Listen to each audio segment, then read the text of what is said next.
Olá, boa noite a todos. É com imensa satisfação que o programa de educação tutorial, por meio do grupo PET Políticas Públicas da Universidade Tecnológica Federal do Paraná, campus Curitiba, recebe a todos e a todas para o painel online com o tema O Covid e as cidades, o desafio de enfrentar as desigualdades em tempo de pandemia. Prezados participantes, no último dia 5 de agosto, este evento, certo? Data em que nós tentamos, pela primeira vez, fazer a sua apresentação e a sua divulgação, a sala virtual, naquele momento, com mais de 150 pessoas, foi subitamente invadida por um grupo organizado de perfis falsos, em ataque coordenado, munido de conteúdos ofensivos, de cunho sexual, sexista, depreciativo e de tom intimidatório, promovendo naquele momento ameaças, xingamentos aos participantes. O ataque veio naquele momento a desestabilizar o evento, que precisou ser encerrado. E contando com a compreensão e colaboração dos nossos palestrantes, este evento foi remarcado e retomado neste momento. Não é um ataque criminoso de hackers neste ambiente universitário, neste ambiente que nós vivemos, certo? Então, não é um ataque de hackers criminoso daquela natureza que vai nos impedir de cumprir nosso papel de promover discussões úteis para a comunidade universitária e sociedade civil em geral. Então, vamos, de novo, ao nosso evento. Aproveito já para dizer o seguinte: comentários na participação lá no nosso YouTube, as perguntas a serem dirigidas aos nossos palestrantes para, ao final, promoverem o debate, se porventura não forem condizentes com o espírito acadêmico, com o espírito do evento, certo? Serão, sim, selecionadas pelos nossos colaboradores de retaguarda e não serão repassadas aos respectivos debatedores. Serão selecionados em função do que aconteceu no dia 5 de agosto, que foi bastante constrangedor e decepcionante para todos os que estavam presentes. Então, vamos ter o cuidado, vamos ter a educação, vamos ter o respeito, para que tenhamos um evento produtivo, certo? Dentro dos princípios republicanos que deve permear uma universidade pública e gratuita como nós temos. Nesse sentido, senhoras e senhores, esse painel, carinhosamente organizado pelas integrantes do grupo PET Políticas Públicas desta universidade, formado pela Samara Melissa, pela Isabelle Galdino, pela Catarina Tecchio, pela Thaís Muraro e a Letícia Camargo, e sob minha tutoria, certo? Esse evento se fundamenta na importância e relevância de temas relacionados às políticas públicas, sejam elas de Estado ou mesmo de governo, bem como os possíveis impactos da pandemia do novo coronavírus no espectro das cidades, nesta nova realidade trazida pelo novo normal vivenciado em nível global.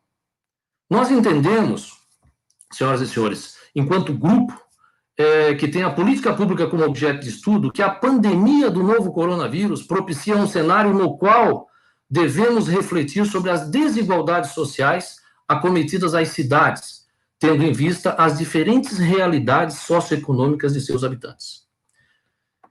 Então, este evento é um convite para repensarmos, assim entendemos, a atuação de como em nossas cidades, né, e virmos as nossas cidades para além da lógica preponderantemente, procurando soluções para que as desigualdades em seu território sejam mitigadas pelo efetivo exercício do direito à cidade como uma realidade para todos os cidadãos. Então, este evento, na forma de painel, tem por objetivo promover o debate sobre quais os desafios que as dinâmicas das cidades enfrentam no atual cenário de pandemia e como as consequências, o mais importante, trazidas pelo novo coronavírus, podem potencializar as desigualdades sociais existentes no âmbito das cidades. Para o painel de hoje, teremos os seguintes palestrantes, que nos brindarão com os seus conhecimentos e experiências acerca da temática.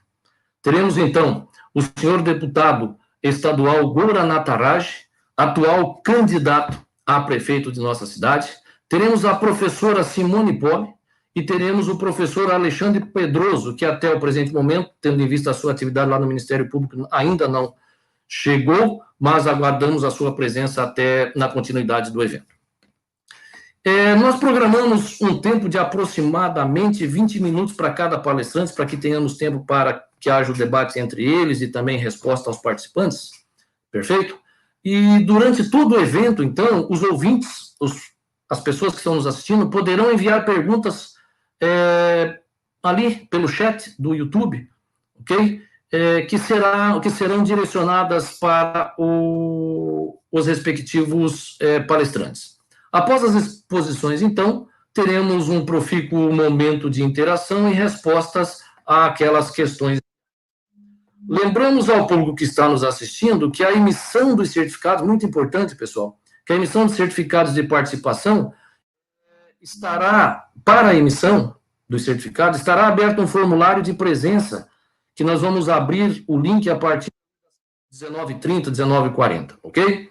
Todos aqueles, então, que se inscreverem no referido formulário, receberão o certificado em seu e-mail, cadastrado lá na plataforma, logo a partir de amanhã. Então, quem tiver interesse nos certificados, por favor, fiquem atentos, vamos colocar o banner aqui e ficará disponível para vocês. Sendo assim, pessoal, convidamos, neste momento, para fazer uso da palavra e abrir o nosso evento, teremos a seguinte ordem, diga-se de passagem. Por causa da agenda do deputado, eu quero adiantar, depois da situação aí de tornar-se candidato a prefeito de nossa cidade, houve uma modificação de agenda e ele teve que alterar alguns compromissos para honrar esse aqui conosco. Ele estará nesta sala até as 7:55 aproximadamente, até as 8 aí estourando, até as 20 estourando. Então, fizemos uma inversão de fala, a professora Simone vai falar primeiro, certo? Em seguida, o nosso deputado, Gora, e por último, chegando o professor Alexandre, que está a caminho de nossa sala. Sendo assim, então, convidamos a professora Simone Poli, certo? Para fazer uso da palavra, né? E nos brindar com com os seus comentários acerca do evento. A professora Simone, ela é doutora em Planejamento Urbano e Regional pela UFRJ e pelo IPUR. Ela é mestre em Planejamento Urbano e Regional pela UFRJ também e pelo IPUR. Graduada em Administração e Urbanismo pela nossa Universidade Federal do Paraná. Ela é professora do curso de Arquitetura aqui da UTF-PR e também, onde nós trabalhamos juntos, daí todo esse respeito e admiração pela professora Simone, lá no nosso programa de mestrado e doutorado em Planejamento e Governança Pública. A professora Simone participa do Laboratório de Urbanismo e Paisagismo, onde desenvolve pesquisas na temática dos conflitos urbanos, políticas habitacionais e ambientais. Professora Simone, muito obrigado pelo apoio aí, a palavra é sua. Obrigada, Antônio. Queria agradecer aí a Samara, a Melissa, a Isabela, a Thaís e Letícia, que estão aí nos bastidores, ao grupo do PET, né, por esse convite.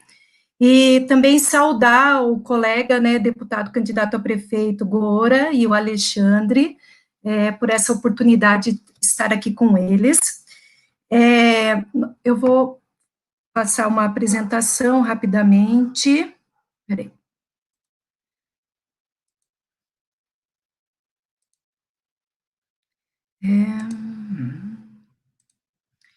Aqui.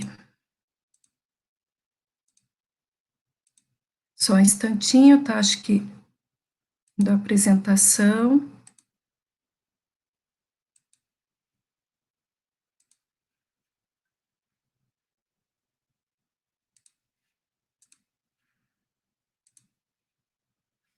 Vocês estão enxergando? Tá dando para enxergar, professor Antônio? Bom, alguém consegue me responder? Bom, essa apresentação, ela foi feita, né, não só por mim, mas pelo grupo ali do Laboratório de Urbanismo e Paisagismo. Contamos muito aí com a Aline Sanches, que faz parte do PGP, aluna de mestrado, Alessandro Luneri e a Carolina Gama. E a gente vai refletir um pouco sobre as condições de moradia e saneamento nesse momento do enfrentamento à Covid. Nós temos, assim, como premissas, que a gente estava discutindo isso na última live, né, que a pandemia não atinge a todos igualmente, os territórios vulneráveis sofrem de forma desigual os efeitos da doença. a habitação e o saneamento, então, nessas medidas para garantir o isolamento social, mesmo a reprodução da vida, né, e a saúde de toda uma cidade mostram-se como elementos fundamentais, né, a habitação, lugar do refúgio, né, o lugar da garantia dos direitos, né, à moradia. E também houve recentemente a aprovação do novo Marco Legal do Saneamento, que, segundo Marcos Montenegro, né, do coordenador do ONDAS, que é o Observatório dos Direitos da Água e do Saneamento da Universidade Nacional de Brasília, ele fala que esse marco legal é bastante problemático e que, de certa forma, pode vir a comprometer as metas de universalização do saneamento. Então, nesse momento da pandemia, o saneamento é importantíssimo, né? Então, ao abrir, ele fala isso, ao abrir para a iniciativa privada, porque hoje, geralmente, são as companhias estaduais, né? Então, ele comenta que isso pode ser mais um agravante na pandemia. Então, a estrutura da apresentação, eu vou mostrar aqui a partir dos dados do IBGE, os mapas produzidos pelos alunos lá do LUPA, pelo grupo, né? Alguns dados sociais, alguns dados da questão da moradia, do saneamento, e depois falar do mapinha da solidariedade, contando aqui o material, algum desses materiais estão aí na plataforma Paraná contra o Covid, que o Alexandre e outros membros aqui participam. Esse primeiro mapa vai mostrar, né, a distribuição da renda domiciliar em Curitiba, mostrando, né, uma concentração das maiores rendas aqui nesse anel central e as piores condições aqui na porção sul do município. Esse outro mapa, ele vai mostrar para nós, a partir do preço da terra, né, e ele é do preço da terra, mas ele foi produzido a partir da planta genérica de valores. E ele mostra os eixos de valorização que estão muito concentrados nos eixos estruturais da cidade. Então, se a gente comparar aquele de renda com o preço da terra, né, você vai dizer que as pessoas, elas acabam morando onde se pode pagar por, né. Esse outro mapa, ele vai contar para a gente das pessoas não brancas, né, então, contemplando a raça negra, amarela, parda, indígena, então, mostrando também da população total de Curitiba, de mais de 1.700.000 habitantes, cerca de 21% são pessoas não brancas, e é importante observar a concentração dessas pessoas, né, aqui mais na porção sul, cerca de 65% dessas pessoas estão nessas regionais aqui, Boa Vista, Cajuru, Boqueirão, Bairro Alto, Bairro Novo e SIC. Então, na porção sul, aqui no Cajuru e um pouco ao norte. Esse outro mapa mostra os domicílios chefiados por mulheres. Total de 579 mil domicílios, cerca de metade deles são chefiados por mulheres. Então, e hoje, né, vendo alguns dados, cerca de quase 50% da população está sem emprego ou em empregos informais. Então, agravando ainda mais essa condição. A questão dos idosos, né, que é importante para a pandemia, né. Então, do total, aqui nós temos cerca de 10%, quase 11% da população possui mais de 60 anos, e também há concentração em alguns lugares aí da cidade, 71%, né, aqui em Matriz, Boa Vista, Portão, Cajuru e Boqueirão, esses bairros. Outra questão importante ao se falar da pandemia é a questão do adensamento domiciliar, né, os domicílios com mais de 5 moradores, né, são cerca de 5% dos domicílios totais de Curitiba, e vocês vejam também a concentração, né, bastante aqui no Cajuru, um pouco aqui no Boa Vista ao norte, aqui no Canto em Santa Felicidade, no SIC, Tatuquara, Bairro Novo. E se a gente for pegar agora alguns dados sobre habitação, né? Esse mapa vai mostrar aí que se na década de 50 você tinha a habitação se concentrando nos primeiros anéis aqui, né? Esses anéis são a cada 5 quilômetros, são anéis imaginários, mas que mostram um pouco a distância. Então, se concentrava aqui nesses primeiros anéis, a partir dos anos 2000, né, e outro, você tem uma periferização desses espaços informais de moradia, e que são os lugares, né, de maior precariedade habitacional, né. Se nós juntarmos aí com a Coab, com os empreendimentos habitacionais da Coab, nós temos aí também uma concentração na porção sul dos empreendimentos, e destacando essa foto, né, que é da Vila Nossa Senhora da Luz, que é uma concentração também ao sul, antes mesmo da criação do SIC, você já tinha Nossa Senhora da Luz, esse conjunto habitacional, né, impulsionando todo o crescimento para essa porção,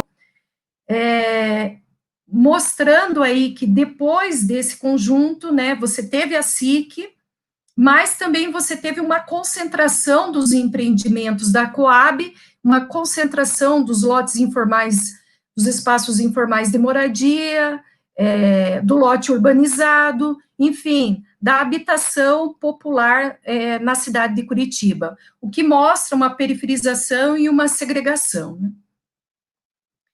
Falando do saneamento, do total de domicílios particulares, né, você tem cerca de 0,86% dos domicílios sem acesso à rede geral de abastecimento de água, né, cerca de 5 mil domicílios. E se você pegar a questão do esgoto sanitário, isso aumenta mais, né, quase 8% dos domicílios de Curitiba, cerca de 44 mil, não está ligado à rede geral de esgotamento sanitário. E, claro, fazendo por vezes, usando de outros métodos, né? E, por fim, cerca de 2,5% dos moradores em domicílios tem o esgoto a céu aberto, que daria 44 mil domicílios. Também se concentrando em algumas regiões, como a gente pode ver nas cores mais escuras aqui que aparecem no mapa.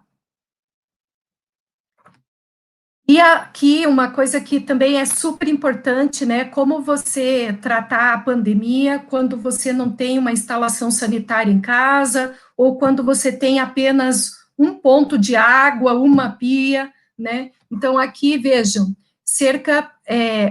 mais de 1.000 domicílios não tem banheiro exclusivo em Curitiba. Então, mostrando aqui, né, apesar desses números, né, se a gente pegar aí a condição de água, né, a gente sabe que no norte e nordeste essa condição é muito pior, mas, no entanto, a gente vê que é um número expressivo ainda, e a sobreposição das precariedades é que causa o problema, né, aqui em Curitiba. Então, você veja, comparando, né, fazendo uma síntese desses mapas, você tem aqui, essa porção aqui, que é das maiores rendas, com maior preço da terra, que tem os melhores parques da cidade, está todo concentrado aqui. Mas é uma região no anel, aqui é o centro, né, aqui a gente marcou como se fosse a Praça Tiradentes, então, dentro, a partir desse anel central, em contraponto aí a periferia, onde está concentrando, né, os espaços informais de moradia, o esgoto a céu aberto, maior número de pessoas não brancas, domicílios sem banheiro, nessa porção sul, que a gente fala, né, dos espaços informais de moradia, que muitas vezes são invisibilizados.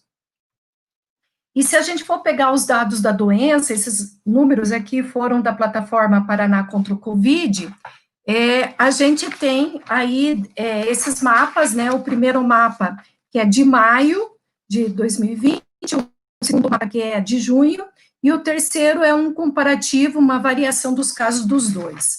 Então, nesse primeiro mapa, você tem um número de 5 a 65 casos a cada 100 mil habitantes, sendo a maior concentração aqui no bairro SIC.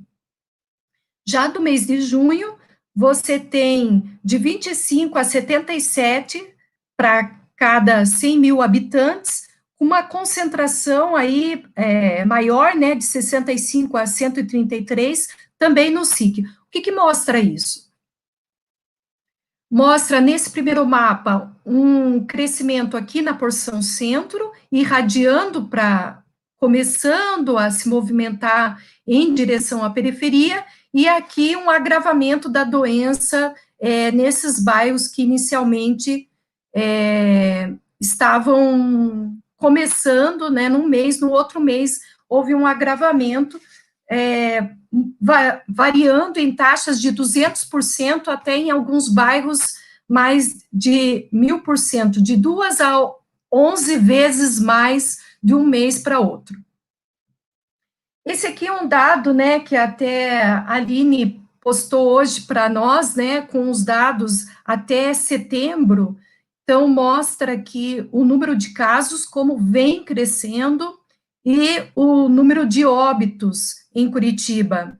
Então, mostrando, né, que o número de óbitos aí começou a partir aí do mês de abril, né, e tem se agravado, e essa curva bastante alta, né, e a mudança, o que nos chama muita atenção é essa mudança de bandeira da laranja para amarela, voltando rapidamente para a laranja. A gente não entendeu muito bem por que foi para essa bandeira amarela, mas que os casos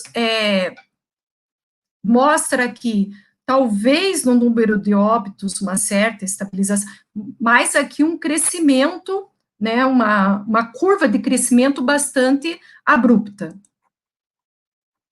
E com isso, né, a gente pensa como garantir o isolamento social com essas condições de moradia e saneamento tão diferentes dentro mesmo do espaço de Curitiba, né, no intraurbano. Quais são as políticas sociais pensadas para essas áreas?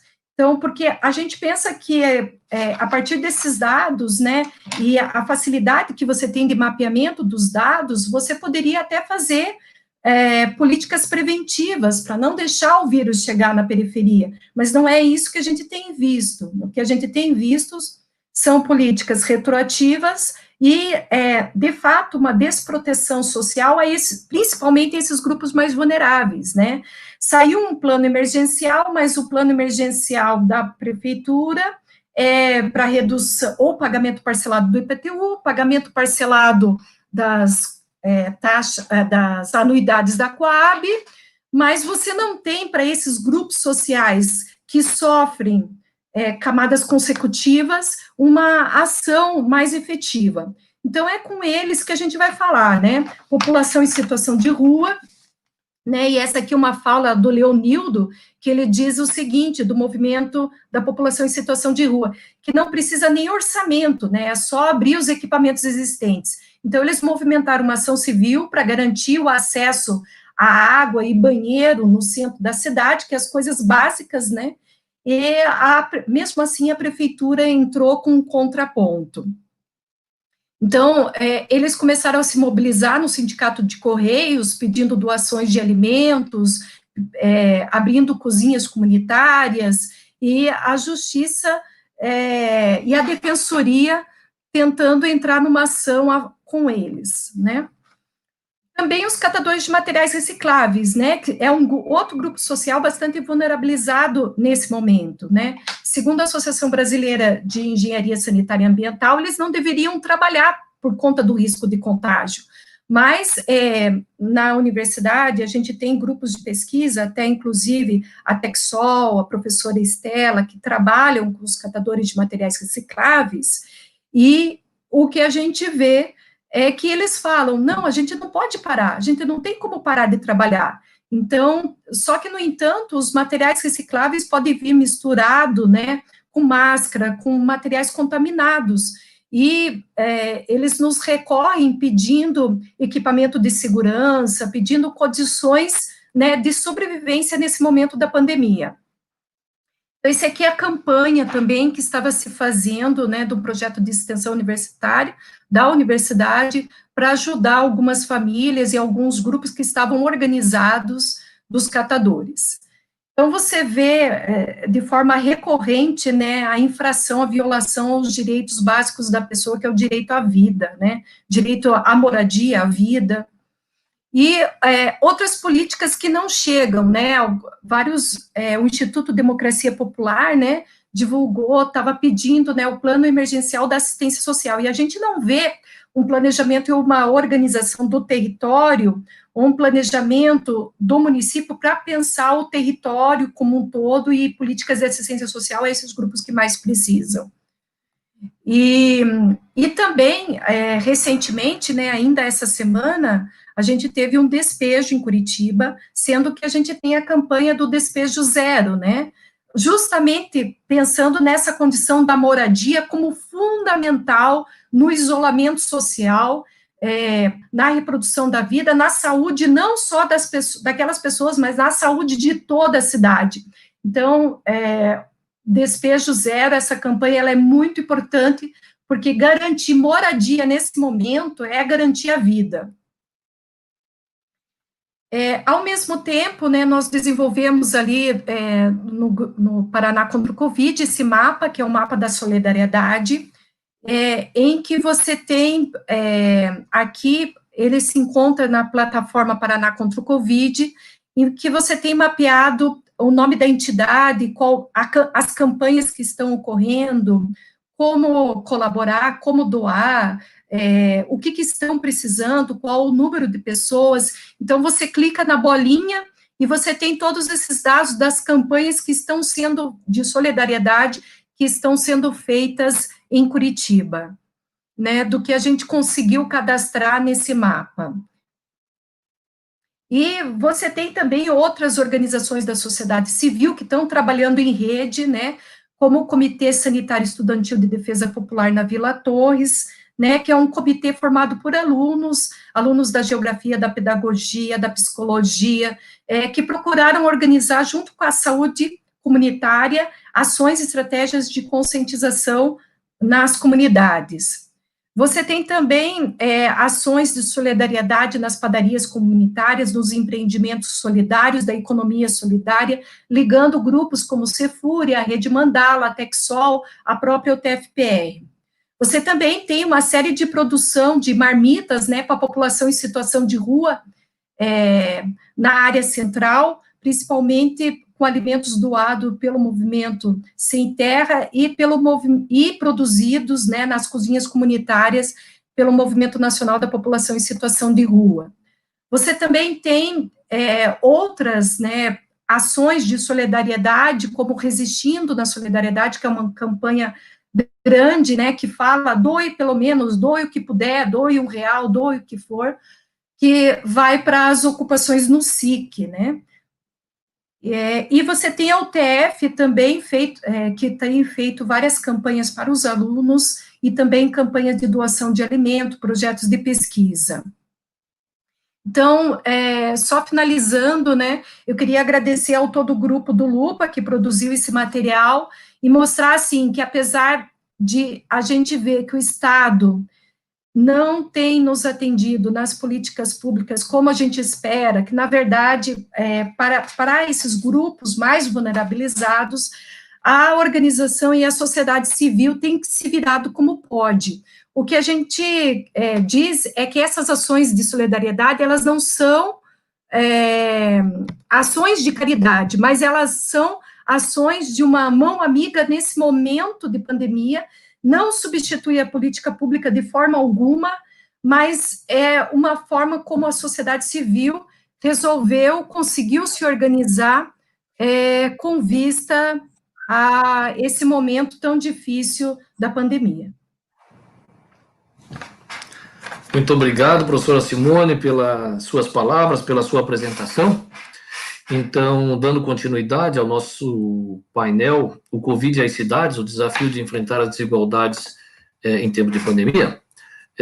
Vamos chamar, então, agora o nosso próximo palestrante, lembrando aos colegas que estão nos assistindo que vamos disponibilizar logo na sequência o link para que façam a inscrição para receber o certificado daqueles que tiverem interesse. E logo em seguida, o nosso pessoal de retaguarda, que está responsável por toda essa organização, vai colocar um banner aqui na apresentação e vai disponibilizar também lá nos comentários do YouTube para que os colegas, aqueles que querem o certificado, façam a sua inscrição. Do nosso evento, tendo em vista essa inversão de agenda, haja vista a dificuldade aí do nosso próximo palestrante, vamos chamar agora, então, o senhor deputado estadual, Goura Natarash, para fazer uso da palavra, e na apresentação do deputado Goura, e agora candidato a prefeito pelo PDT, ok? Eu digo aos colegas que estão nos assistindo que Goura é mestre em filosofia e professor de yoga, né? O deputado Goura, aí, em toda a sua atuação, movimenta Curitiba há mais de 15 anos. Antes fazia isso como ativista, depois como um dos vereadores mais combativos da Câmara Municipal, no período 2017-2018, e hoje como deputado estadual na Assembleia Legislativa do Paraná, onde foi eleito com 37.366 votos. Então, nossos agradecimentos, deputado Goura. Por favor, a palavra está com o senhor, participando e contribuindo nesse nosso evento. Muito obrigado. Obrigado, professor Antônio. Se quiser ficar aqui na tela, aqui junto, eu fico olhando para você. Mas, enfim, gente, fique à vontade. Quero dar uma boa noite aqui a todas e todos, saudar essa iniciativa do PEST, Políticas Públicas, em especial, professor, né, a gente teve aquele problema no mês passado e eu estava ali ouvindo o Alexandre muito atentamente, estava com uma aula do Alexandre e daí fomos hackeados ali, caiu nosso encontro, mas que bom que a gente conseguiu essa agenda hoje. Quero saudar, em nome da Samara, todas as estudantes aqui que organizaram essa iniciativa. É muito importante aqui fazer questão de frisar o elogio à universidade pública, né? No caso do TFPR, que é um locus de pesquisa, de inovação, onde a gente consegue romper algumas barreiras, né? E a gente tem feito essa defesa sempre das universidades, tanto do Estado, mas das federais aqui no Paraná. Então, deixar esse registro. Agradecer o Alexandre Pedroso, arquiteto urbanista, que vai falar depois de mim, também um companheiro, uma pessoa com quem eu aprendo muito sempre que tenho a oportunidade de ouvir. E eu fiz questão aqui de falar depois da professora Simone, justamente porque sabia que ela ia trazer muitas questões muito importantes, né? E aqui acho que a gente está falando da Covid e da situação das cidades, né? E a gente teve... ficou explícito o quão desigual é a nossa cidade, o quão injusta, o quão violenta, e por mais que a gente conviva com uma ideia que é vendida para a gente, não é de agora, há décadas, de que Curitiba é a cidade modelo, é a capital ecológica. Eu lembro, alguns anos atrás, eles tentaram biocidade, né? Sempre assim, a capital da inovação, e aqui sem desmerecer, né, obviamente, um histórico de urbanismo, Jorge Wilhelm, a constituição do IPUC e outras ações muito importantes que deram para Curitiba, talvez, algumas garantias, assim, ou algumas possibilidades que muitas outras cidades brasileiras não têm.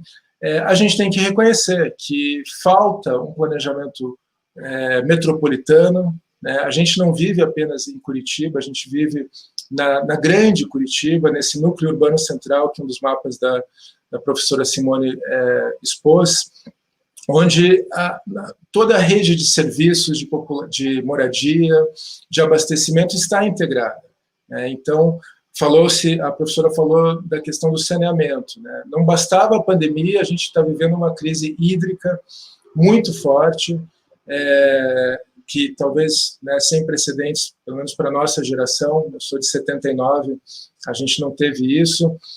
E eu lembro que logo no começo do racionamento, alguns bairros não foram afetados, né? Quem foi afetado foram os bairros mais periféricos. Assim, a gente já viu que agora acho que houve um racionamento em toda a cidade, porém muitos domicílios assim não têm caixas d'água, então a gente sabe o quanto isso vai afetar as pessoas mais vulneráveis, né? A população em situação de rua, mas também os domicílios em situação irregular e uma série de questões.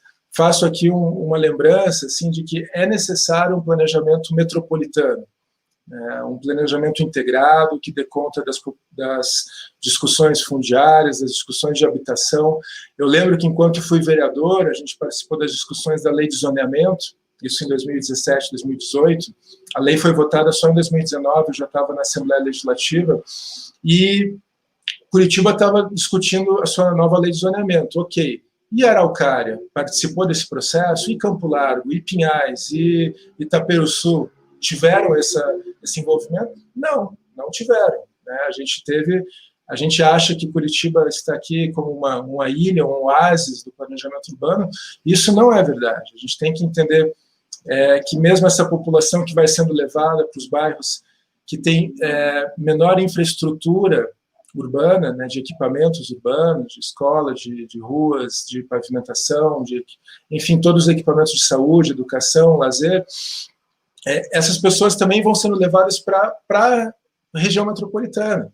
Então, a gente tem situações como a própria situação, eu mencionei Itaperuçu, Rio Branco do Sul, Almirante Tamandaré, onde muita gente mora nesses locais e trabalha em Curitiba, e depende do transporte coletivo, e assim por diante. Então, é necessária essa integração. A gente convive também, e acho que um dos mapas da professora mostrou muito bem isso, né? Essa desigualdade, o adensamento dessas condições de urbanidade na região centro-norte da cidade. Historicamente, é onde a cidade foi fundada, para onde ela começou a se expandir, mas é justamente onde estão os bairros com as melhores condições urbanas. E é curioso que são justamente os bairros onde a gente vê mais investimentos sendo consolidados, né?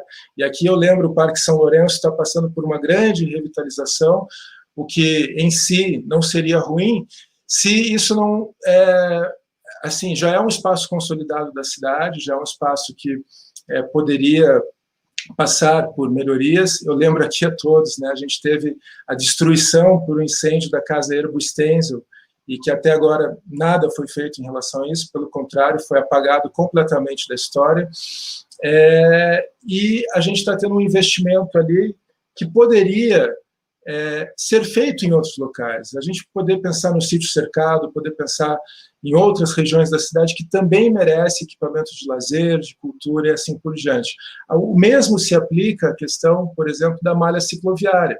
A estrutura cicloviária da cidade está concentrada na região centro-norte, sendo que a região centro-sul é a região mais densa da cidade, a região mais plana da cidade e a região onde a bicicleta já faz parte de grande parte da população, porém, falta a infraestrutura. Eu acho que a pandemia está explicitando, para quem tem olhos abertos, né, essas desigualdades, está explicitando a falta de políticas públicas efetivas para a população, para as populações vulneráveis. É criminoso a gente ver que o movimento tem que exigir na justiça que o poder público forneça água e banheiro para quem não tem, né? E felizmente eles conseguiram, mas por que a gente não tem uma política de fato não higienista, mas de higiene, de condição de dignidade, de trazer que as pessoas possam ter um local para tomar um banho, para lavar suas roupas, para voltarem assim à urbanidade e à dignidade. Então isso ficou explícito. Eu lembro aqui, a gente tem até agora aqui em Curitiba 39.631 casos da Covid, com 1.156 óbitos, né? É muita gente que está sofrendo com isso, são muitas famílias afetadas, e a carência de políticas públicas ficou explícita.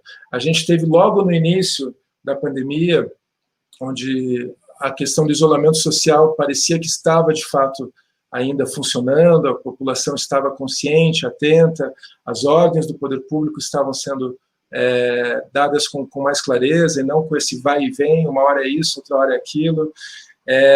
A gente viu que a própria Prefeitura de Curitiba já fez uma ação junto aos empresários do transporte coletivo, que foi fazer um grande repasse de recursos milionários para o transporte coletivo, sem nenhuma contrapartida, pelo contrário, teve redução de frota, teve corte dos salários dos trabalhadores do transporte, dos motoristas e cobradores, e com isso, obviamente, a gente aumentou as possibilidades de contágio, né? A gente não teve aqui em Curitiba e em várias outras cidades do Paraná, talvez todas as cidades do Brasil, ações que foram tomadas em outros locais para que as pessoas pudessem permanecer em suas casas e, se precisarem se deslocar, elas pudessem se deslocar com segurança, com higiene, com saúde. E aqui eu quero mencionar especificamente a criação de infraestruturas temporárias ou emergenciais pelo uso da bicicleta, né? Que poderia, o que Paris fez, o que Bogotá fez, e Bogotá tem uma experiência desde os anos 70, 1974, com a criação de ciclovias temporárias dominicais, e logo que a pandemia, com a sua exigência de um isolamento, se impôs, né, a exigência da gente não usar o transporte coletivo, e aqui é um paradoxo, né, Alexandre e amigos, porque a gente sempre entende que o transporte coletivo deve ser estimulado, né, a melhoria do transporte, mais pessoas andando de ônibus ou de metrô ou de trem nas cidades que o tem, são menos carros na rua, menos poluição. A gente não conseguiu fazer isso. Então, as ciclovias temporárias foram ignoradas. A gente teve um arremedo feito aqui no entorno do mercado municipal, no sábado de manhã, que, na verdade, não funciona. A gente deveria ter, sim, tido uma política ousada, uma política, eu classificaria assim, radical, no sentido de aproveitar essa situação, como outros municípios fizeram, como outras sociedades fizeram, para avançar num urbanismo que recupere características essenciais para uma cidade menos desigual. E aqui esse elogio da bicicleta, esse elogio do transporte coletivo também. Nada disso foi feito. A gente está vivenciando também, como eu mencionei, essa situação da crise hídrica. Quero convidar já a todos, professor Antônio, a gente está num ciclo de audiências públicas da Assembleia Legislativa, da Comissão de Meio Ambiente, sobre essa discussão. Amanhã, quinta-feira, às 10 horas da manhã, nas nossas redes sociais, a gente está fazendo uma audiência pública sobre o reservatório do Iraí, um reservatório que está com nível muito, muito baixo, que engloba os municípios de Quatro Barras, Pinhais, Piraquara, e junto com os reservatórios de Piraquara, são os grandes responsáveis pelo abastecimento de toda a parte leste e centro de Curitiba, centro-norte também.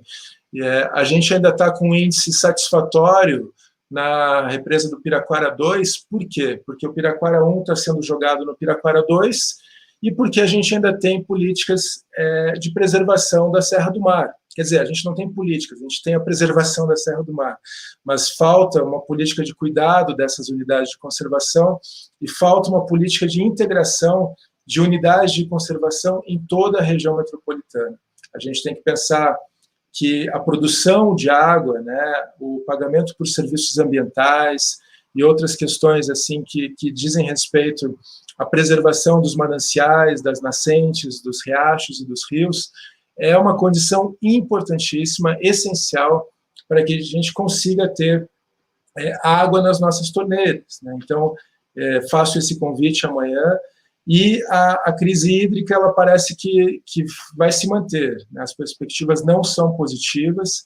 A gente está vendo esse setembro, que setembro sempre é um mês muito chuvoso, eu sempre tenho essa lembrança, né? Vem a primavera, vem os ipês floridos aqui, e esse setembro praticamente não choveu até agora, a gente já está se caminhando aqui para a segunda metade do mês, e as perspectivas não são positivas, né? Infelizmente, a gente vai ter que conviver com isso. Agora, essa convivência, ela vai exigir também mudanças de hábitos, ela vai exigir algumas ações que visem uma cidade menos desigual, uma cidade menos injusta.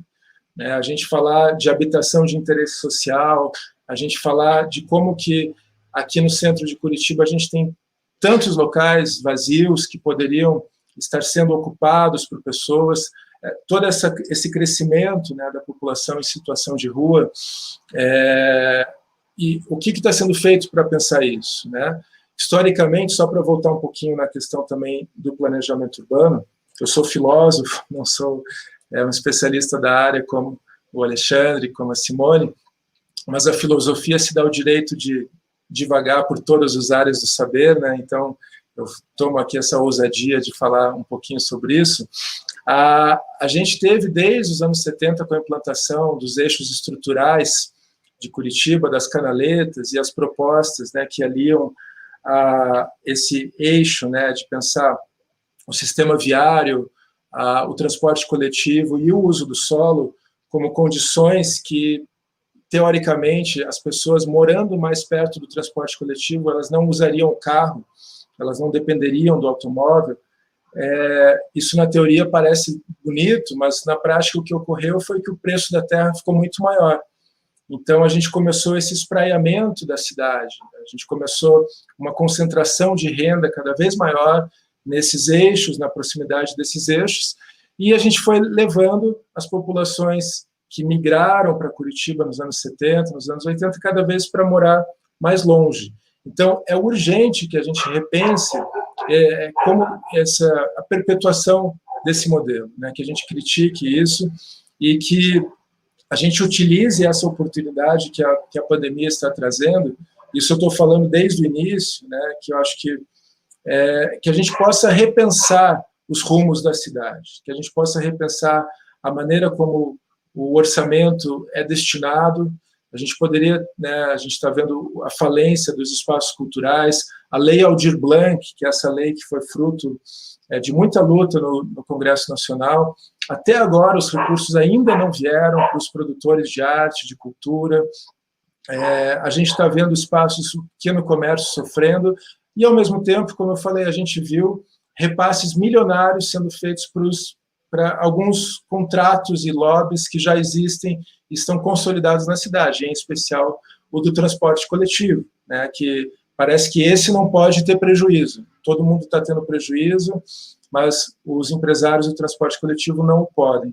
E eu, assim, já caminhando para o final, professor Antônio, penso que essas oportunidades, elas não podem ser perdidas, né? A gente vive uma crise muito grande, mas a crise, em grego, é uma palavra que vem do grego, crisis, ela é também uma oportunidade de ruptura, ela é uma oportunidade de a gente criar uma coisa nova, né? E eu acho que essa coisa nova pode emergir através dessa confluência entre os pesquisadores, entre os cientistas, entre as pessoas que estão discutindo a cidade. Veja só esses dados todos que a professora Simone trouxe para a gente, eles são muito importantes, eles são essenciais para a gente direcionar as políticas públicas, para onde que a gente vai trabalhar a questão de mobilidade, de habitação, e isso tudo muitas vezes não faz parte do dia a dia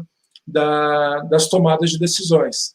Eu tenho, assim, na Comissão de Meio Ambiente, na Assembleia, a gente tem buscado sempre essa aproximação com as universidades, com a ciência, seja na forma, através de relatórios sobre um projeto de lei, que um departamento específico se pronuncie.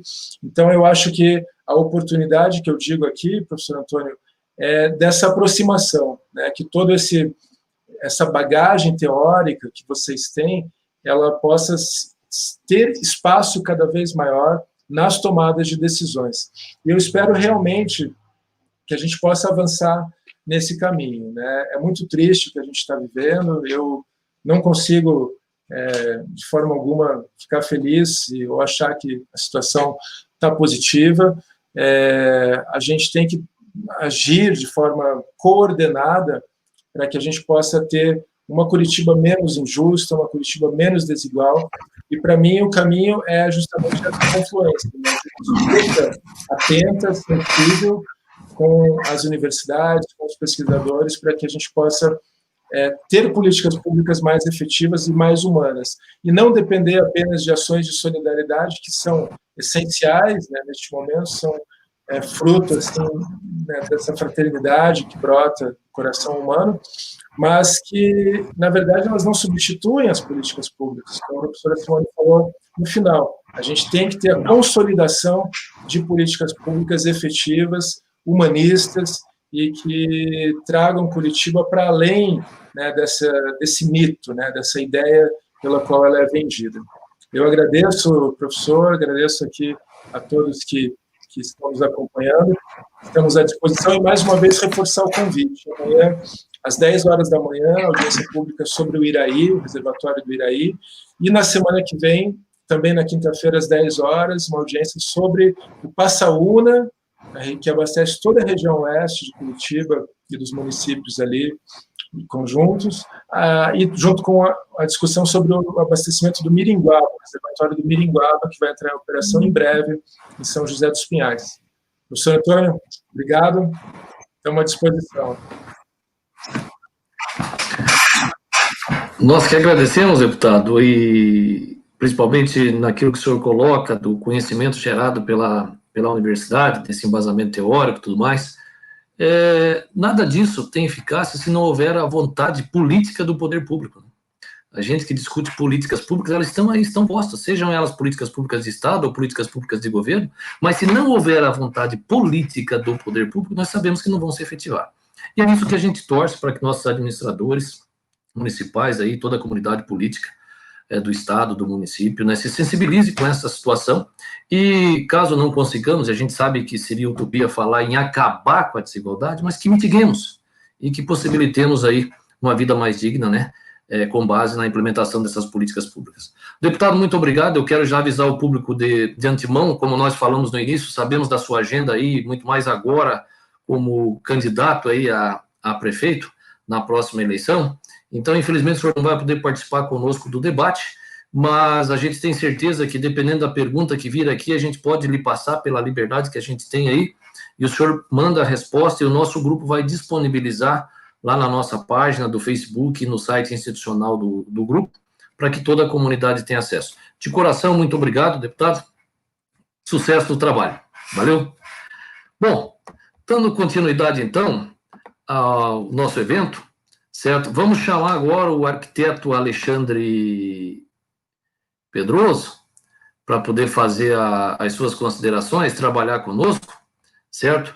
O Alexandre, muito obrigado, Alexandre, sabemos que chegou agora de viagem, certo? Está aqui conosco, nem deu tempo de desfazer a mala, já está aí para cumprir esse compromisso que nós firmamos com quem está nos assistindo, principalmente depois daquele ato vexatório que passamos dia 5 de agosto, né? Muito obrigado por disponibilizar a agenda de novo, ok? Bom, para quem está assistindo, o Alexandre é arquiteto e urbanista, é mestre em planejamento urbano pela Universidade Federal do Paraná, é especialista em políticas públicas do solo urbano na América Latina pelo Lincoln Institute of Land Policy, certo? Com experiência em coordenação de projetos de urbanização e planos diretores de desenvolvimento urbano. Atualmente, o professor Alexandre trabalha na divisão de informações estratégicas do Departamento de Planejamento e Gestão do Ministério Público do Estado do Paraná. Ele é professor de Planejamento Urbano e Regional e é coautor do jogo Direito à Cidade, que é um instrumento selecionado pelo Ministério das Cidades para a campanha nacional dos planos diretores participativos. É também coautor do jogo do patrimônio, que por sua vez foi selecionado pelo IFAM para as atividades de educação patrimonial. Em Angola, o professor Alexandre coordenou e integrou plano de planificação e estruturação urbana, projeto de arquitetura, restauro, expansão urbana e planejamento nas províncias de Luanda e Kwanza Norte. Então, professor Alexandre, reforçando os agradecimentos, 20 minutos, 25 minutos para a sua apresentação, e depois nós vamos abrir o debate aí, responder perguntas que a matéria nos traga, para o senhor e a professora Simone. Muito obrigado, a palavra é sua, professor. Tá ótimo, professor, obrigado. De novo, eu vou agradecer aí o convite, né? e dizer que eu acho que a gente está num momento aí de necessidade de encontro, né, ainda que virtual, ao mesmo tempo que a gente tem algumas fobias, né, dada a experiência passada, mas a diferença é que o encontro anterior ele era para maiores de 18 anos, esse é permitido menores de 18 anos, então a gente vai criando as formas aí de enfrentar WhatsApp-fobia, live-fobia, enfim, mas eu vou ser bem breve, porque eu acho que a costura que a Simone fez, né, introduzindo com as informações, os dados, né, bem fundamentados, preparados por ela e pelos colegas, pelos alunos, enfim, mas a fala e a reflexão do Gora dá uma costura perfeita para o debate. Então, eu vou fazer aí uma exposição muito rápida para a gente abrir para a conversa o quanto antes, tá? Então, eu vou pedir a permissão de colocar aqui uma tela, compartilhar com vocês, e na sequência a gente vai... Vamos ver se eu consigo aqui.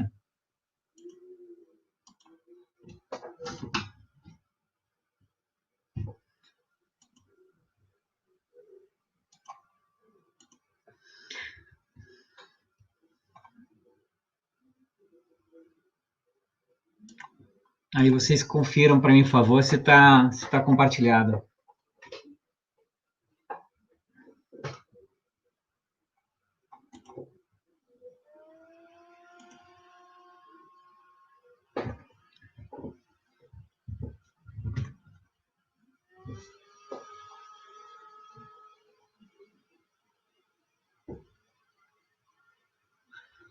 Bom, vamos lá. Eu fiz alguns slides, até fui montando e dando uma reorganizada a partir do que a Simone estava falando, porque eu queria fazer uma reflexão, inclusive chegar no motivo, né? Por que a gente, como profissional, acabou também articulando, promovendo ou constituindo com outros colegas o grupo que a Simone apresentou, né? Que chama Paraná contra a Covid, né? Porque essa necessidade e este movimento, né?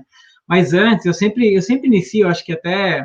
Como o Gora pôs um pé no urbanismo sempre, com muita qualidade, assim, tem uma atuação incrível aí na política urbana, enfim, eu vou pôr um pezinho na filosofia também, vou fazer um diálogo com o Gora, com os colegas, e que eu tanto admiro aí, né, a professora Simone, enfim.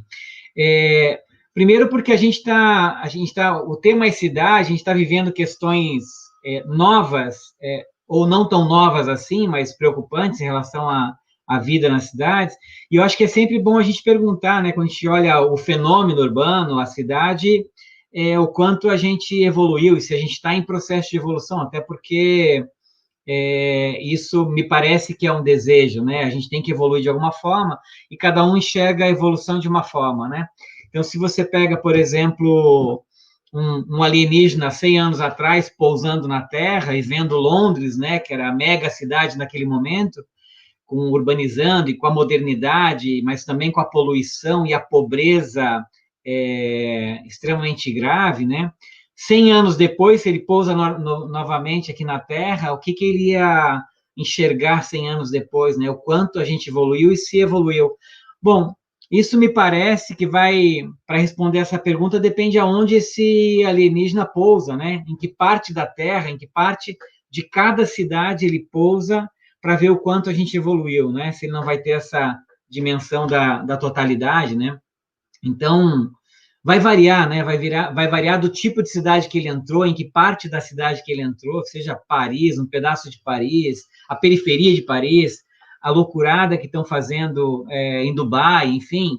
Estes movimentos de produção do espaço é que vão dizer, por exemplo, o espaço e a vida das pessoas, o quanto a gente evoluiu, né? Seja em Amsterdã, né, depender em qual imóvel, em qual lugar você entra, a relação da água com a cidade, e aí vão várias perguntas aí para a gente continuar filosofando sobre evolução urbana, espaço urbano produzido, né, esse produto social que é tão complexo e como as pessoas vivem, como as pessoas moram, que é o que o Gora provocou, né. E essas imagens, por exemplo, como as favelas do Rio e outras tantas pela América Latina, é que me chama sempre a atenção, porque você pode colocar, inclusive, a imagem de cabeça para baixo e as pessoas muitas vezes nem se tocam, né? Que a cidade está de ponta cabeça, muitas vezes, né? Então, são essas reflexões e a sensibilidade, né? De concordar com o que você está enxergando ou discordar do que você está vendo, e, portanto, reivindicar mudanças, lutar por mudanças, é que faz diferença e faz, por exemplo, a necessidade de um grupo se reorganizar e, por exemplo, criar o Paraná contra o Covid, né? Tem um princípio ali, mas vamos chegar mais para frente. Na verdade, a gente sempre está disputando o futuro, né? Nas várias visões possíveis do futuro, as várias formas de chegar à cidade, como ela vai ser no futuro, é isso que está em disputa, né? A gente tem várias questões de disputa, mas uma delas é o futuro, né? A forma de vida, o espaço produzido, a forma de governar, enfim, é isso que a política pública disputa, né, no campo urbano. E a outra coisa que é fundamental a gente colocar que é óbvio que a gente disputa projetos, discute projetos e busca a qualidade, a eficiência, a eficácia na gestão pública, na aplicação de recursos, mas para mim, assim, uma questão que é essencial, para mim o que está em disputa é o recurso, é o orçamento público, é o dinheiro público de todo mundo que está nesse caixa comum. Isso para mim está em disputa, por uma questão muito simples, né? O dinheiro não dá em árvore, todo mundo aqui sabe disso. Ele talvez dê em alguns apartamentos, ele apareça em algumas calças, enfim, o dinheiro dá em locais bem estranhos, assim, mas ele não dá em árvore, ele não aparece na tua horta, naquela que você recém fez na sacada, né, aproveitando esse isolamento, ele não dá em árvore. Então, a gente está disputando orçamento público. E acho que, nesse sentido, para a política pública, a gente disputa também não só o investimento, o gasto, a despesa, né? A gente tem uma disputa também de um outro movimento. Então, o que está em disputa agora é um movimento de receita, da forma como se arrecada, da onde vem o dinheiro, que empresa contribui, de que forma, quem é isento de pagar imposto, quais são as alíquotas colocadas para este ou aquele movimento econômico, né? Em geral, assim, o que a gente está olhando é se a receita, se a arrecadação, ela é regressiva, como é o caso brasileiro, né, extremamente injusta e regressiva, ou se ela pode ser, se ela deve ser progressiva, e aí afetar, sim, o bolso, porque o dinheiro não dá em árvore, o dinheiro, ele é um movimento de produção, ele é resultado de uma produção, e, portanto, o Estado escolhe de onde tira esse dinheiro para fazer o segundo movimento, que é o investimento. E aí, nesse investimento, é outra luta, é outra frente de luta, porque o investimento ele pode ser redistributivo, né? Eu posso colocar o dinheiro em determinada política, eu posso melhorar o salário de professores, de servidores da saúde pública, ou eu posso fazer mais asfalto. São decisões que redistribuem recurso, colocam peso e importância em determinados temas, ou concentram obras, serviços e privilégios históricos. Então, a nossa história, a história da cidade brasileira, como da cidade latino-americana, ela é de concentração de obra, de serviço, e, portanto, este movimento 2, ele é extremamente segregador, né, e contribui muito para as desigualdades que a professora Simone apontou no território, no espaço, né, na produção do espaço. E aí a gente coloca alguns temas. Vamos puxar a cidade agora e a pandemia. Eu coloquei só 3 temas aí para reflexão. Primeiro, uma coisa que a gente escuta muito por aí, e escutava no início da pandemia, que ela pegou todo mundo, é uma questão global, ela não vê cor, não vê raça, não vê idade, né? Para alguns não vê nada, né? Porque era só uma gripe, mas será que ela realmente pegou todo mundo da mesma forma? A gente está no mesmo barco? Bom, se a gente for olhar os slides da Simone, é evidente que ela não pegou e não vai pegar todo mundo da mesma forma. E quando alguém me fala que a gente está no mesmo barco, a primeira imagem que me vem, assim, do barco, do tal barco, o pessoal pode falar do planeta Terra, enfim, é de um navio negreiro, né, que estamos realmente no mesmo barco, mas a gente não está na mesma posição dentro desse mesmo barco, né?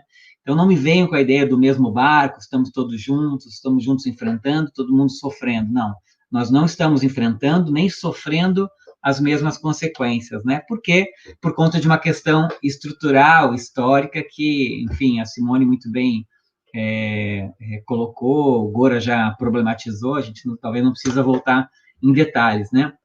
Mas vamos lá. O que acontece, a gente não pode também esquecer que a pandemia traz questões novas, né? As dificuldades foram amplificadas, né? Tanto as dificuldades que já existiam, porque quem tinha dificuldade no transporte, no acesso ao transporte público, ou numa via que não estava pavimentada, ou problemas de saúde pela poeira do seu espaço urbano, ou pela distância dos serviços de qualidade, né, de educação, de saúde, a distância de uma boa unidade de saúde, a distância das boas unidades do serviço social, quem já estava distante permaneceu distante. Quem tinha dificuldade no acesso ao emprego, na disputa por uma vaga de emprego, permanece com as mesmas dificuldades, só que essas dificuldades foram agravadas, porque justamente a capacidade de recuperar também vai ser menor, né? A gente fala aí de um momento de colocar atenção, pelo menos para quem acredita na ciência, né? Colocar atenção na vida e na ciência e na saúde pública, para depois a gente resolver a economia, né?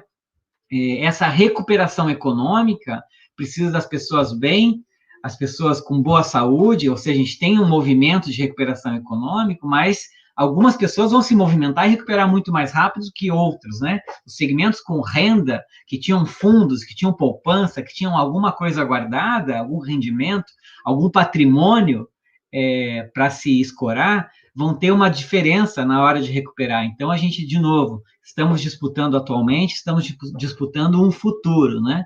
Por isso que os auxílios econômicos, essa linha base de sustentação, né, que Bolsa Família, auxílio emergencial, todas essas rendas que se discutem, não só no Brasil, né, de forma universal, são tão importantes, assim, para que a vida esteja em primeiro plano e a economia seja um movimento desta vida, e não o contrário, a gente olhar a economia e algumas vidas não importarem, né? Então, eu acho que essa é uma problematização importante. Bom, e a gente entra no caso vamos entrar no movimento para encontrar soluções, né, para entender o que está acontecendo e buscar soluções. E isso é o que movimentou um grupo, e aí eu fiz parte com a Simone e outros colegas, né, de pesquisadores, gente do movimento popular, pessoas que conectaram alguns conhecimentos para tentar entender, mas principalmente entender para intervir, né, entender para ação, entender para buscar pressionar o poder público para algumas decisões, para uma forma de enxergar o mundo e enxergar soluções, né? Então, aí surge o Paraná contra a Covid, né? O Paraná contra a Covid é um movimento de pesquisadores, de urbanistas, de sociólogos, enfim, de pessoas que têm um interesse em comum, é olhar esta pandemia ou qualquer outra crise como uma crise que afeta o território e as pessoas de forma desigual. E, portanto, a política pública tem que olhar de forma diferente para cada território e cada segmento social, né? Então, isso que o Paraná contra o Covid buscou fazer. E a gente começou esse movimento tentando entender os indicadores, ainda quando estava no início da pandemia, ou dessa curva que está no nosso cotidiano, os indicadores de alerta, e a gente produziu um mapa, né? Um mapa dos indicadores, ali no site vocês vão poder acessar, para tentar entender em cada pedacinho do Paraná, olhando pelos setores censitários do IBGE, quais seriam os setores mais afetados, porque de menor renda, uma variável que a gente usou, maior concentração de uma população mais idosa, o distanciamento ou a inexistência de redes de infraestrutura, né, de saneamento, principalmente, e aí deu um indicador, deu uma variável, um mapa de calor, quer dizer, um mapa de necessidade de acolhida, intervenção e presença do Estado de forma mais forte, né? Mas logo na sequência vem um grupo muito forte da Universidade Federal, pessoal das ciências sociais, da política, da ciência política, discutindo análise de impacto, né? Fazendo uma análise das linhas de tempo de Paranavaí, de Curitiba, de Londrina, aonde você vai poder comparar as decisões que foram tomadas ao longo do tempo e os efeitos dessa decisão na saúde, nos indicadores de mortalidade, né, e de casos aí da Covid. Então, tem ali um material rico, ali um material bem interessante para debate, que é a linha base para debate, com pessoas, com pesquisadores incríveis ali, que tem um esforço, né, um esforço que combina luta, ciência, solidariedade nesse momento, tá? Então, esse é um pouco, o movimento Paraná contra a Covid, que a gente acabou abrindo e movimentando, né, a Simone, o grupo da UTFPR, discutindo como ela já colocou o mapa da solidariedade também, que é importante a gente enxergar as possibilidades de reação, né? Mas também a gente criou por entender dessa forma, né, que essa cidade, isso eu sempre gosto de colocar nas apresentações, como diz o Milton Santos, ela é sempre o espaço de luta, o espaço do conflito, o espaço urbano é o espaço do conflito.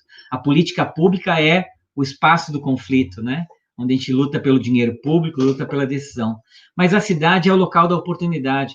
Então, a gente só consegue montar um Paraná contra a Covid porque a gente tem as estruturas, os recursos e os cérebros aqui para cooperar num produto comum, né? Então, a cidade tem que ser olhada simultaneamente como espaço do conflito e como espaço da solução. Outro autor que eu gosto muito, que eu acho que é importante destacar, que é o Boaventura, esse cientista social português, que ele coloca que é uma experimentação, né? A gente vive um experimentalismo democrático, nós não temos a forma perfeita de organização, mas a menos perfeita e talvez a menos pior, que é a nossa democracia, ela está sendo construída no dia a dia, né? Ela não está pronta. Então, também é o espaço da luta, do debate, da construção coletiva e do aprendizado.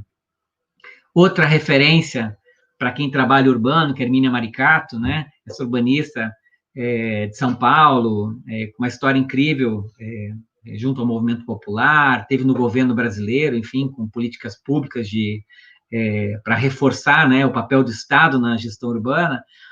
Ela sempre coloca que não é por falta de plano, né? A gente fala, não, esse local falta planejar um pouquinho. Não, meu amigo, não falta plano. A gente já tem plano, tem projeto. Não é esta a questão, né? Talvez falte princípios, falte decisão política, como foi colocado há pouco, né? Falta um movimento contrário a certas ações deste ou daquele governo. Enfim, não é por falta de plano que a cidade se encontra como ela está hoje, né, com alguns fragmentos extremamente precários, e aí a gente tem mais de 400 situações assim em Curitiba, na cidade que é modelo para a urbanização no planeta, né? Então, a gente, enfim, tem esse tema, e a outra questão que eu queria fechar é justamente o que levou o movimento aí, ou essa primeira movimentação nossa do Paraná contra a Covid, que a gente tem que acreditar nessa produção científica junto com o conhecimento popular, né? Essa mescla entre continuar pesquisando, investigando, instrumentalizando com as pesquisas, né? Como a Simone mostrou há pouco, mas dialogando com quem constrói a cidade no dia a dia também de outra forma, né? Constrói conhecimento de outra forma. Então, essa combinação, né? Que a extensão universitária faz muito bem, né, do diálogo entre ciência e conhecimento popular, talvez seja um dos movimentos mais importantes aí, como o Gora colocou, da universidade pública, né? Então, eu queria agradecer de novo esse espaço e me colocar à disposição para o debate e para o aprendizado com vocês também, tá bom? Obrigado, pessoal que organizou, sempre de forma incrível, a comunicação, a organização, então, vamos lá para as perguntas. Muito obrigado, professor Alexandre. Na verdade, repetindo o que falei aí para a professora Simone e para o deputado Gora, nós é que agradecemos a disponibilidade e os esclarecimentos, o conhecimento e as experiências que vocês trazem para nós aqui neste momento, né? Então, já de pronto, nós estamos aí com 1h13 já de eventos dentro daquilo que nós programamos. Vamos abrir aí para as perguntas de alguns colegas, e daí a professora Simone e o professor Alexandre podem nos responder ou comentar, às vezes é pergunta, às vezes é só comentário, certo? Vamos primeiro um bloco aí de 3 perguntas e depois mais 3 perguntas, até porque não conseguimos responder todas, né? Não temos tempo para isso, mas quero reforçar que esse material ficará gravado, disponível lá no canal do evento no YouTube, né? E os colegas a qualquer tempo poderão acessar e ter conhecimento do que nós discutimos aqui. Então, vamos logo à primeira pergunta. Eu deixo aberto aí ao professor Alexandre e à professora Simone, fiquem à vontade, né? Então, a Dagmar Correia da Silva Bail traz para nós a seguinte pergunta: como construir uma cidade para as pessoas pensando necessariamente e, inclusive, na questão da região metropolitana? Aí fiquem à vontade, Simone e Alexandre, aí para as considerações.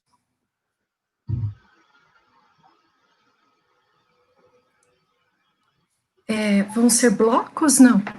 Eu vou fazer 2 blocos de 3, Simone. Vamos fazer 3 perguntas agora. Você quer que eu façamos as 3 e daí depois já responde todas e a gente abre para outro bloco? É melhor, né? Melhor. Melhor. Então, vamos logo à segunda pergunta, por favor, ali, nossa retaguarda aí.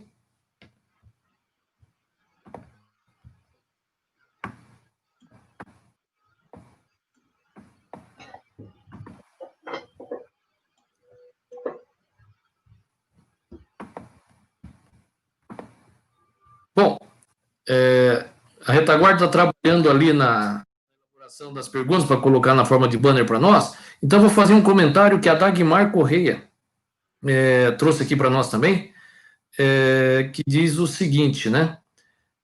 Em relação à Covid-19, o que vimos e continuamos vendo são ações corretivas, não preventivas, por parte do poder público. E isso, obviamente, repercute no agravamento da situação. Aí seriam comentários que vocês poderiam colocar para nós, né? E tem mais um comentário que veio aqui para nós, que vocês podem complementar nesse primeiro bloco, que diz o seguinte: a falta de políticas públicas integradas é um problema sério na gestão dos municípios, quiçá entre os municípios. Como trabalhar essa situação, então, para diminuir essas desigualdades no âmbito das cidades, principalmente as cidades polo, no âmbito de um ou mais municípios? Então, ficam essas três aí para comentarem nesse primeiro bloco. Vai lá, Simon. Tá. Sobre a questão metropolitana, né? Nós sabemos aí que recentemente a gente mudou para a bandeira laranja e, no entanto, a bandeira laranja é em Curitiba. Então, se você circula, eu moro aqui bem nos limites, né? Então, se você circula em Pinhais, Colombo, outros municípios, não estão na bandeira laranja. Então, enfim, o que acontece, né? Como você pensar o Covid sem pensar a questão metropolitana? O Estado abriu mão de pensar a questão metropolitana, de que teria condições, né, pela coordenação da região metropolitana, de você fazer políticas de desenvolvimento regional, né? Eu não preciso baixar decreto para todo o Estado, mas eu preciso pensar que a metrópole é uma coisa só e que a doença se espalha de uma coisa só. A doença não vê limite do município, né? Não, aqui é Pinhais, não vou para lá, aqui é Colombo. Pelo contrário, né? Esses municípios, né, da região metropolitana que estão mais fragilizados, né, com as políticas públicas. Então, ao pensar em leis, ao pensar em situações de restrição, é super importante pensar a questão metropolitana, né? E a gente tem exemplos concretos, né, do transporte coletivo, né?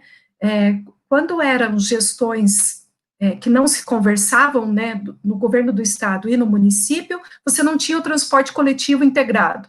Quando eram gestões que se conversavam, você tinha. Então, enfim, a questão metropolitana, apesar do Estatuto da Metrópole, está muito sujeita, né, está extremamente sujeita aos sabores e à vontade política.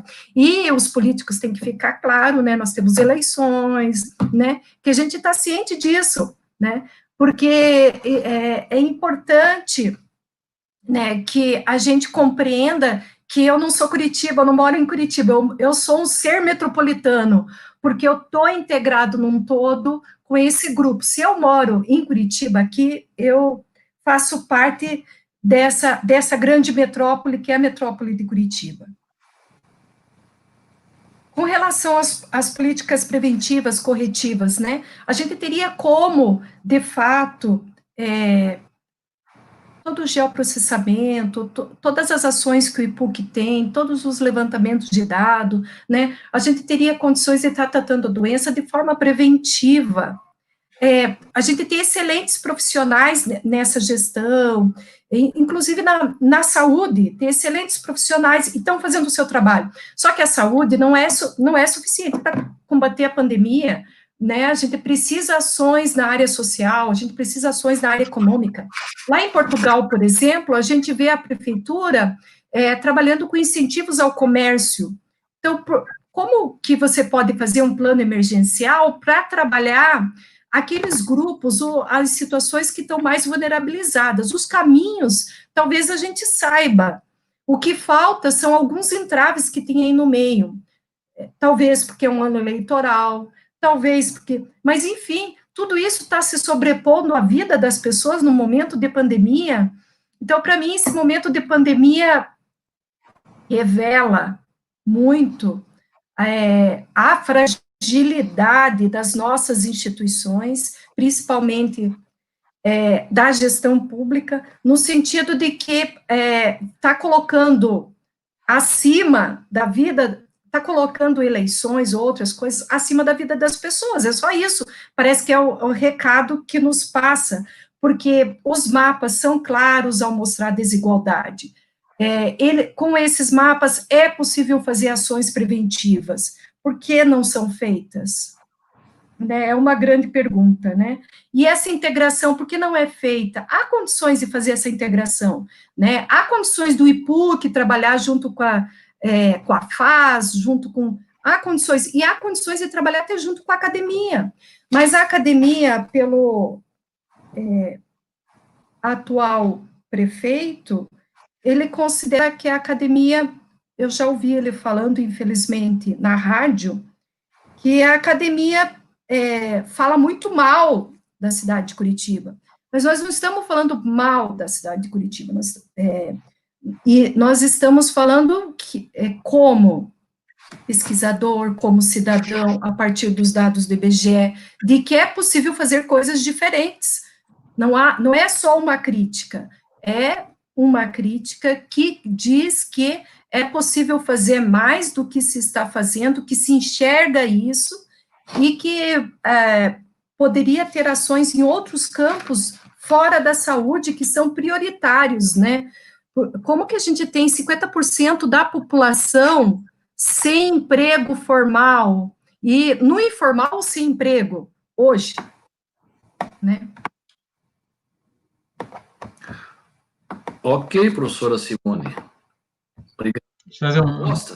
Vamos agora para um segundo momento. Nós temos uma pergunta já colocada aqui, que eu vou abrir para os dois, certo? Vem lá do Gilmar, José Hellman. Ele diz assim para nós: a ASOMEC é um organismo que deveria pensar o espaço metropolitano. Quais as premissas de visão perpassam essa organização sobre os temas água, transporte, habitação e saneamento? Na visão dos colegas aí. Bom, posso iniciar, Simone? Olha só, a pergunta é interessante, porque a gente estava agora há pouco tratando, a Simone, da questão metropolitana, né? A SOMEC, para quem não conhece, é uma associação de municípios, né, da região metropolitana, como tem várias associações no Paraná. Agora, a associação, a ASOMEC, como tantas outras associações, são associações de prefeitos, né, de prefeituras. Então, eles congregam os prefeitos ali nessa associação. E tem, obviamente, um caráter de planejamento e um caráter político também. Obviamente, a gente não separa, né, política e planejamento, né?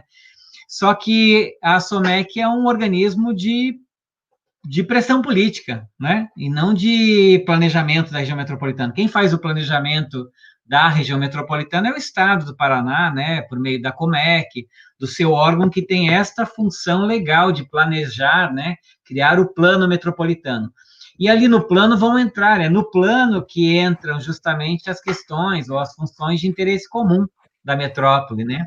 A água, que o município será responsável por captar água ou por conservar suas nascentes, para que todos sejam favorecidos, né? Essa conta metropolitana é uma conta de cooperação, e ela não é fácil resolver, porque quando você define em lei que um município deve preservar e o outro vai aproveitar esta água preservada, você tem um conflito político, e aí, de novo, seja dentro de um órgão técnico, né, ou com este perfil técnico, que é a COMEC, ou um órgão de caráter político, de pressão, você tem uma equação, como em qualquer outro campo da política pública, né, um campo de disputa, né. É nesse campo da disputa que vão decidir, por exemplo, se pode ou não vir uma Renault para uma área que, historicamente, é para preservar a água. Então, em algum local, um grupo vai ser contrário, um grupo vai fazer o fomento político para que essa decisão seja tomada, para mudar o decreto estadual e encaixar uma grande indústria numa área que não poderia, na história daquela região, ser ocupada. Então, esses movimentos são comuns, né? Não só da metrópole, da região metropolitana, enfim, mas no espaço local, no espaço urbano. E aí eu queria voltar nas questões anteriores, porque tem relação com o que está dizendo sobre a representação política, a continuidade, que é como é que você faz uma cidade para as pessoas, porque eu acho que a questão central, e a gente está num debate aqui, num curso que debate as políticas públicas, constrói, né, faz a reflexão científica, mas também as proposições, né? A política pública, ela tem que ser monitorada por resultado, né? Então, você tem, evidentemente, que tem um indicador lá de movimento, de esforço, né? As suas variáveis de controle para ver se você está se esforçando. Você vai disputar um pedaço do orçamento para executar, e aí você vai ter um indicador, que esse é prévio, né? Que é quem você pretende atingir, quem você vai beneficiar. E aí que as pessoas estão ali. Então, a pergunta que você faz para um projeto, para uma ação, ou para um programa, ou para um plano municipal metropolitano, é realmente essa pergunta. Como aquela pessoa vai ser afetada por aquilo que você decidiu no plano, ou se for coletivo, participativo, né?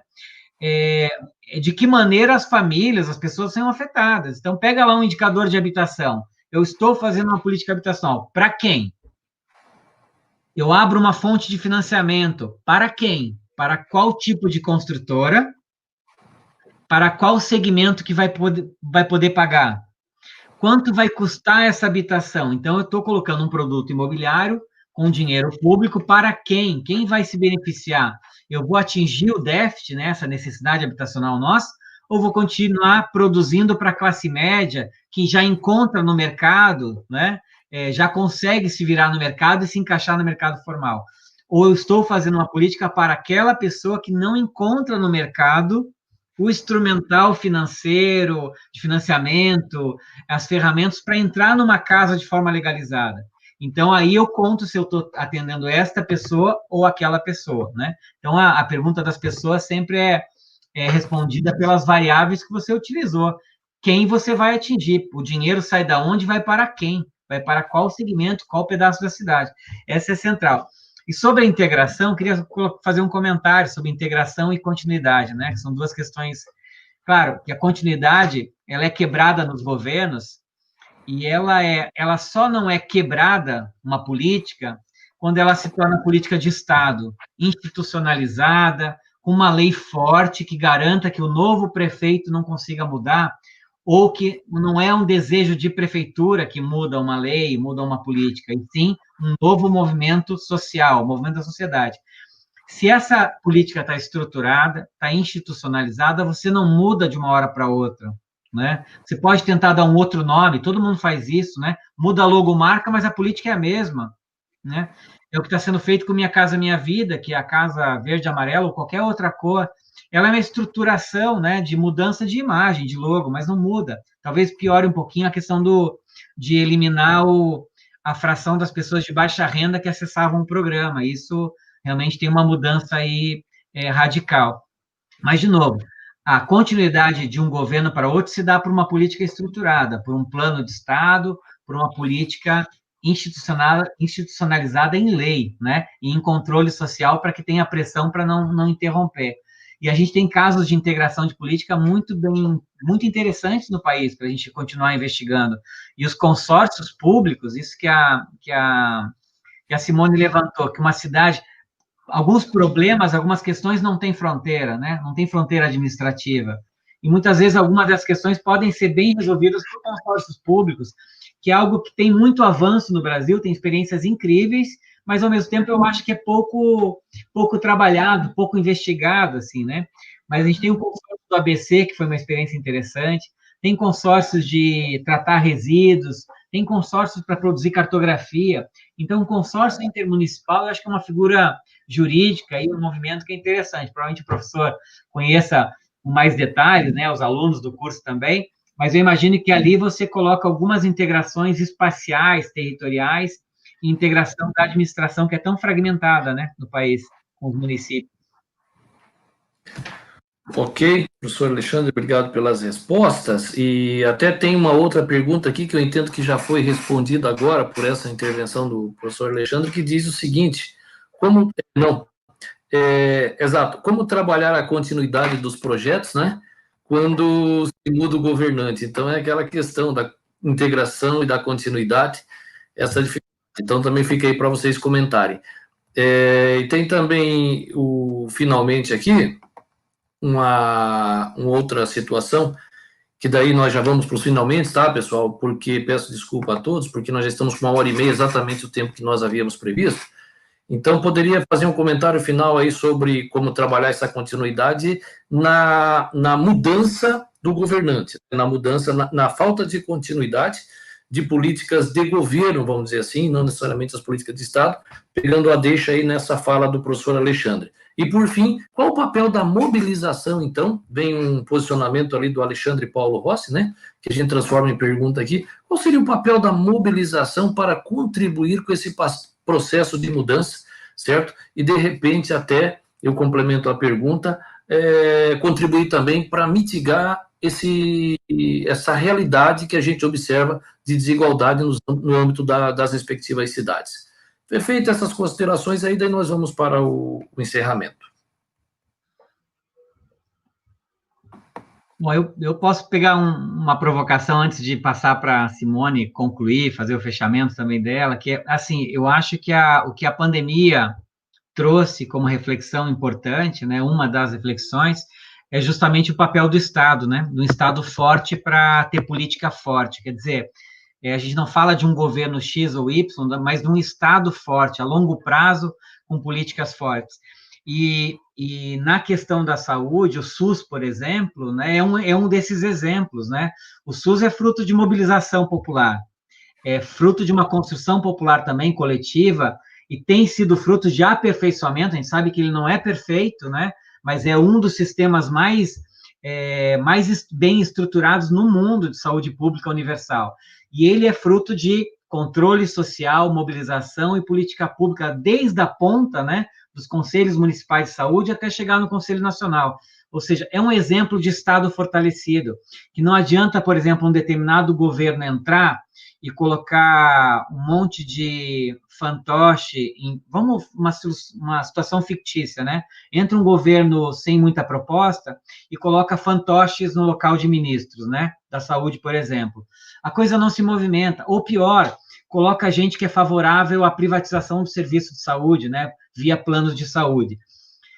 Essas pessoas não conseguem desestruturar o SUS de uma hora para outra. Conseguem, sim, acabar com uma série de coisas, reduzir a eficácia, tudo mais, mas não conseguem acabar porque é uma política estruturada de um Estado que, neste aspecto, no sistema de saúde, se fortaleceu ao longo do tempo e estruturou uma política clara. Então, isso em qualquer política de transporte, de gestão habitacional, ou a gente tem política de Estado forte, ou a gente tem teatro. Ou pior, tem o prefeito que vai nos locais, entrega a obra, e a Simone lembra de alguns casos aí de pessoal que inaugurava até telefone público, né? Então, inaugura telefone público ou entrega uma rua dizendo que é um presente para a cidade, como se tivesse vindo do bolso dele, né? Uma dádiva para as pessoas. Então, existe uma diferença, né? Então, realmente, ou a gente estrutura políticas fortes na gestão urbana, e no combate à pandemia e qualquer outra temática aí da vida pública e da garantia dos direitos, ou a gente não tem continuidade. E aí, quando muda um governo, ele não consegue mudar uma linha que a sociedade reivindicou e está controlando para que permaneça, né? Então, acho que é um pouco nessa linha aí. Eu também ia comentar sobre o SUS, que também acredito que é uma política super importante, está sendo super importante, né, sem o braço agora do governo federal, é uma política que ficou um pouquinho capenga, né, para chegar nos estados e nos municípios, então é uma política que está com um pezinho meio torto, né, então, mas é uma política super importante o SUS, né, o que seria o Brasil sem o SUS nesse momento da pandemia? Fico me perguntando. Então, pelo fortalecimento aí dessa política, é um exemplo, de fato, de política pública, e de todos os profissionais aí que estão trabalhando, né, nos bastidores, médicos, enfermeiros, epidemiologistas, enfim. A gente só tem a elogiar, né, o trabalho de todos esses profissionais. E, ao mesmo tempo, queria complementar, né, um tempo atrás teve uma live que a Federal do Paraná, o pessoal lá do Departamento de Arquitetura e Urbanismo fez, trazendo o secretário de Niterói, e ele mostrou alguns exemplos de políticas preventivas. Então, é bem interessante essa questão também, que eu acho que vale a pena, depois qualquer coisa a gente pode deixar o link, está gravado, né, de fácil acesso, com alguns exemplos, com alguns casos, mostrando que é possível fazer. Também a Elisa tinha feito uma pergunta ali, que pulou rapidamente, eu não lembro exatamente, mas como implementar novos modelos de desenvolvimento mais integrados. Então, eu fiquei pensando, né, a partir da minha apresentação, no combate à desigualdade, seria a priorização dos investimentos, da aplicação dos investimentos, que a gente tivesse um orçamento municipal territorializado, para que a gente pudesse aplicar o investimento público com equidade, que é o quê? Com justiça e igualdade, né? Equidade, para que a gente possa, de fato, aplicar aqueles grupos sociais que mais precisam e não fazer calçada de granito na Batel. E nem trabalhar com, não desmerecendo o plano de mudanças climáticas e nem o asfalto e nem a revitalização dos parques, mas nós estamos no meio de uma pandemia, então a gente quer políticas pró-pandemia, né? Então, que venha, seja ela um plano econômico, seja ela dentro da questão social, que venham a atingir, e da saúde, é lógico, que venha a atingir a esses grupos sociais que são a prioridade, que precisam mais da política pública. Então, eu queria agradecer essa oportunidade também de estar aqui com o professor Alexandre, com o professor Antônio, duas pessoas que eu estimo muito, e dizer que esses dados da desigualdade, eles são muito fortes para nós, e por isso, de certa forma, nos indigna, né, e querendo algumas mudanças, né, que a gente sabe que algumas são possíveis, é possível avançar. Então, com políticas públicas, com a gestão, a gente precisa do Estado, né, o Estado tem que, não é que nós, academias, estamos desintegrados do Estado, né, estamos abertos aí para trabalhar com o poder público, para, enfim, para servir, mas também tem que haver a contrapartida dos dois lados, né. Então, um abraço a todos, obrigado por essa oportunidade. Sem dúvida, professora Simone, na verdade, é a união de esforços que leva à possibilidade de trazer um pouco mais de conforto e diminuir essa desigualdade que nós observamos aí. Então, tem que somar esforços, a academia, a sociedade, o poder público, certo? Buscar aí aquela vontade política que nós falamos, Alexandre, lá atrás, no momento da fala do Gura. A soma de tudo isso, na verdade, é que vai acabar contribuindo para diminuir essa desigualdade, porque acabar com ela seria utopia, como a gente sabe, mas nós não podemos fechar os olhos para essa necessidade da sociedade, de muitas pessoas que, infelizmente, são acometidas desse mal, e fazer com que essa união de esforços, certo, contribua para a melhoria das condições de vida dessas pessoas. É isso que a gente tem que buscar, esse é o papel da academia, esse é o papel da universidade. Então, até para alguns comentários que a gente observa aí, né, professora Simone, de que a universidade está parada, não está trabalhando nesse momento. Estamos aqui discutindo a própria pandemia. Os laboratórios estão funcionando, os grupos de pesquisa estão funcionando, os grupos tutoriais estão funcionando. Basta ver que isso é uma realização do Programa de Educação Tutorial do Grupo PET Políticas Públicas. Nesse momento, o Brasil afora, muitos grupos PET estão trabalhando, fazendo como nós estamos aqui, muitos grupos de pesquisa estão trabalhando, fazendo também, buscando pelo menos discutir. E como nós falamos no começo, não é um ataque de hackers que vai, de repente, nos proibir, nos impossibilitar de trazer essa discussão tão importante para a sociedade.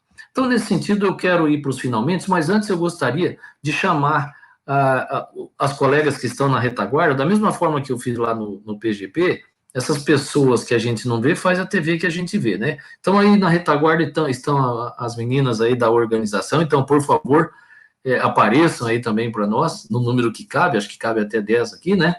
Certo?